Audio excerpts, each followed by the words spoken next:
All right, we are now in section 5, which is our fourth lecture for chapter 4.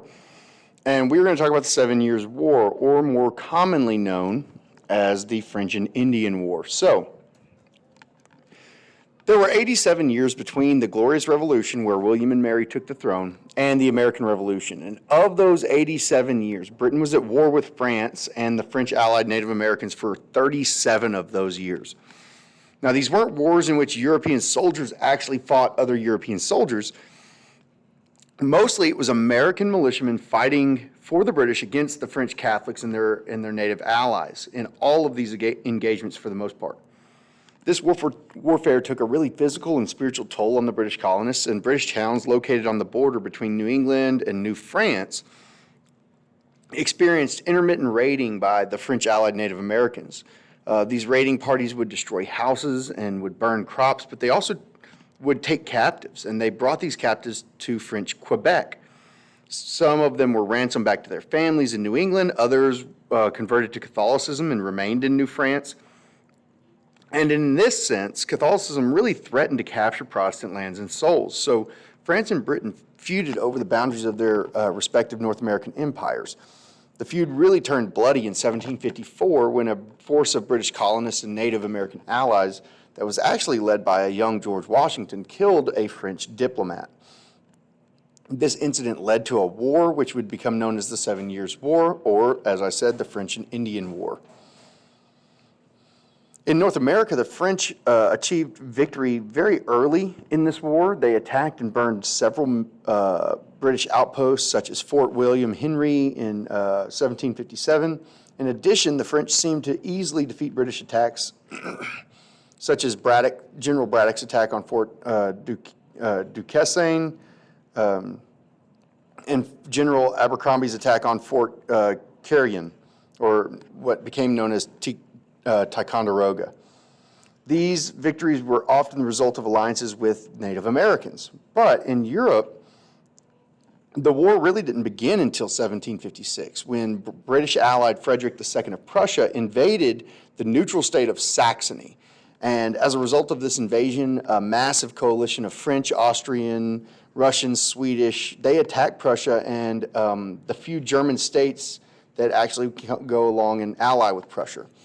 The ruler of Austria, Maria Theresa, hoped to conquer the province of Silesia, which had been lost to Prussia during the previous war. In the European War, the British monetarily supported the Prussians as well as minor Western German states.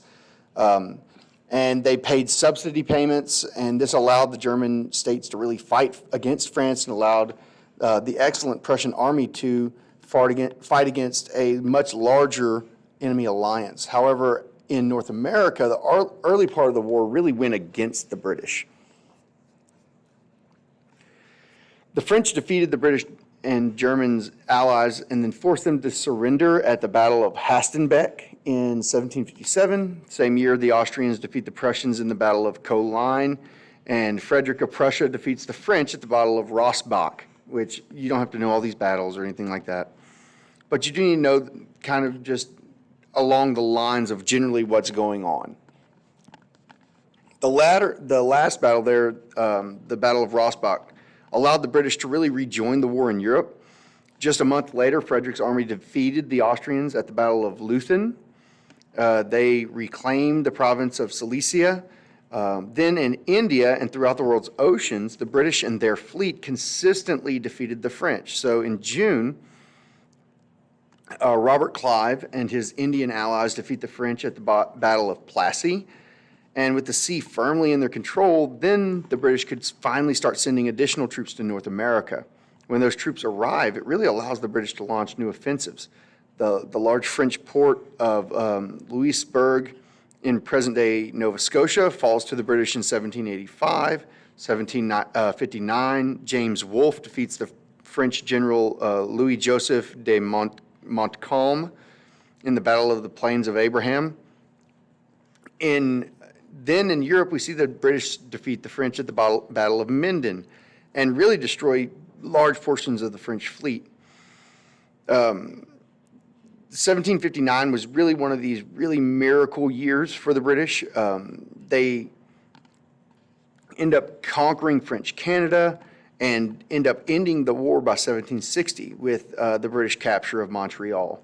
So the British continue to fight against the French, but then the Spanish join in, trying to kind of pick on the British as well, and the British just rout them.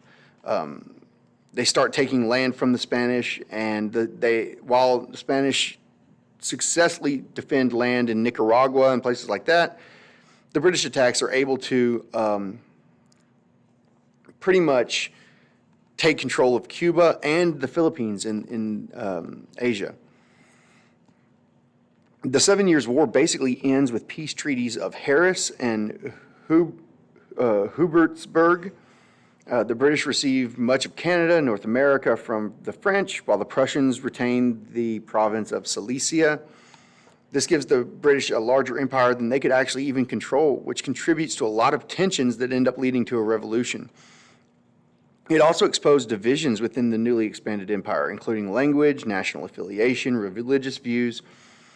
And when the British captured Quebec in 1760, there's a newspaper who is really, kind of saying, hey, this is going to be bad. They understood that the British really couldn't handle this amount of land all at once. American colonists really rejoice over the defeat of the Catholic French, and they felt like this kind of secured the fact that the Catholics in Quebec would no longer threaten them. Of course, some American colonies had been really a haven for religious minorities since the 17th century. Catholic Maryland, for example, evidenced early religious pluralism, but practical toleration of Catholics really existed alongside virulent anti-Catholicism in public and political arenas.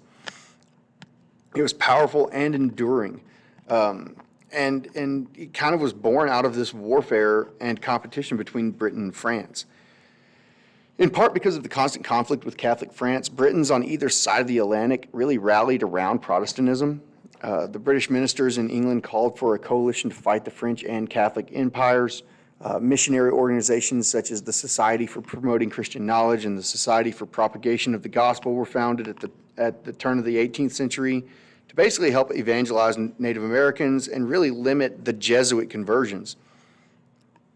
The Protestant revivals of the Great Awakening crisscrossed the Atlantic and create this movement that we talked about in the 1730s and 40s within British Protestant churches. And preachers and merchants alike really urged greater Atlantic trade to bind the Protestant Atlantic, really, through both commerce and religion. And those are really the outcomes of the 7 Years' War. And that brings us to an end of this section. Thank you.